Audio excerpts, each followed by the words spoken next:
সাংবাদিক ভাইরা, আপনারা জানেন যে গতকাল সারা বাংলাদেশে এক প্রাপ্ত ফলাফলের ভিত্তিতে আমরা যেটা লক্ষ্য করছি যে ৬২.২৭% অ্যাভারেজ ভোট পড়েছে।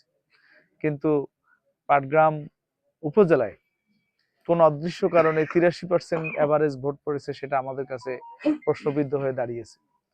আপনারা জানেন যে আমরা বিকাল থেকে আমরা বিভিন্ন সেন্টারগুলোতে, বিশেষ করে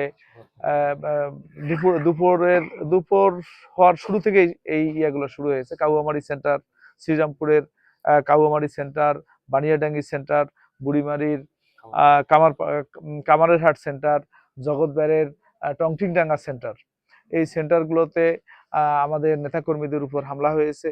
আমাদের অনেক এজেন্ট বের করে দিয়েছে। আমরা সেখানে যাওয়ার পর সেগুলায় আমরা তাদের এজেন্টদেরকে আমরা ঢুকিয়ে দিয়ে আসছি।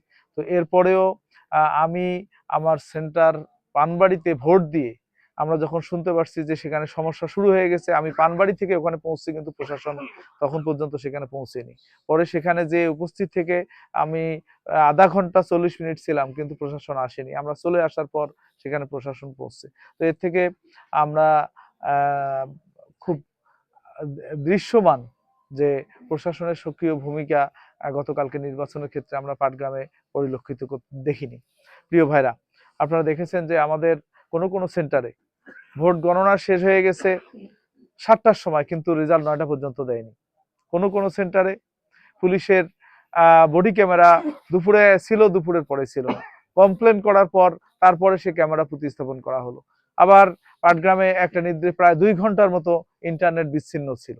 তো এই কারণগুলো আমাদেরকে গতকালকের নির্বাচনকে প্রশ্নবিদ্ধ করেছে বলে আমি মনে করি। আপনারা জানেন যে আমাদের প্রতিটি সেন্টারে কিছু না কিছু ভোট বাতিল হওয়ার কথা। অনেক সেন্টারে দেখা গেছে যে সিটের মধ্যে বাতিলকৃত কোনো ভোট নেই, এবং এমনকি এজেন্টদের কাছ থেকে জোরপূর্বক ভাবে সিগনেচার আগে করে নিয়ে পরে সেখানে ভোট গণনার রেজাল্ট তাদেরকে দেওয়া হয়েছে। এরকম অনেকগুলো সেন্টারে আমাদের এজেন্টদেরকে জোরপূর্বক ভাবে এই রেজাল্ট শিটে সই করে নেওয়া হয়েছে, যেটা অত্যন্ত দুর্ভাগ্যজনক এবং এই নির্বাচনকে প্রশ্নবিদ্ধ করেছে। আমরা আশা করেছিলাম যে এত রক্তক্ষয়ী একটা জুলাইয়ের পর বাংলাদেশে একটি সুষ্ঠু নির্বাচন সম্পন্ন হবে, কিন্তু কিছু অসাধু কর্মকর্তা এবং কর্মচারীর কারণে আমাদের এই নির্বাচনটা সুষ্ঠু হওয়ার ক্ষেত্রে, বিশেষ করে আমার হাতীবান্ধা পাটগ্রামের ক্ষেত্রে, আমরা এই নির্বাচন পুনর্গণনার জন্য আমরা নির্বাচন কমিশনে আবেদন করেছি। আপনার মাধ্যমে আমরা হাতীবান্ধা পাটগ্রাম তথা দেশবাসীকে জানাতে চাই যে এখানে নির্বাচন ত্রুটিপূর্ণ হয়েছে। এখানে সারা দেশে যেখানে ৬২% হলো, সেখানে পাটগ্রামে আমার ৮৩% অ্যাভারেজ ভোট কাস্ট হয়েছে, যেটা সেই অনুপাতে এখানে দুপুরের পর কার্যত সেখানে সেই রকম ভোটার উপস্থিতি লক্ষ্য করা যায়নি পাটগ্রামের কোথাও। আর আমরা দুপুরের আগে যতগুলো সেন্টার ভিজিট করেছি, সেখানে আমাদের সাথে কথা হয়েছে যে কোথাও 45, কোথাও 50, কোথাও 52, এই ধরনের তারা আমাদেরকে আভাস দিয়েছে। কিন্তু এই দুপুরের পর ২ ঘন্টার মধ্যে 33% ভোট কাস্ট হওয়া, যেটা সত্যি দুর্ভাগ্যজনক বলে আমার কাছে মনে হয়েছে। এবং এটা এভাবে ভোটাররা উপস্থিত ছিল না, সেখানে কিভাবে 33% ভোট কাস্ট হয়। তো এই সবগুলো বিষয় নিয়ে আমরা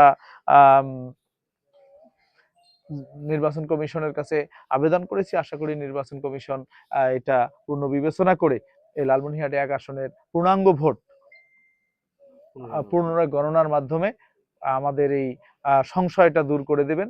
এবং আমরা আশা করছি যে পুনরায় ভোট গণনা হলে আমরা একটি সুষ্ঠু রেজাল্ট, পূর্ণাঙ্গ রেজাল্ট আমরা পাবো বলে আমরা বিশ্বাস করি।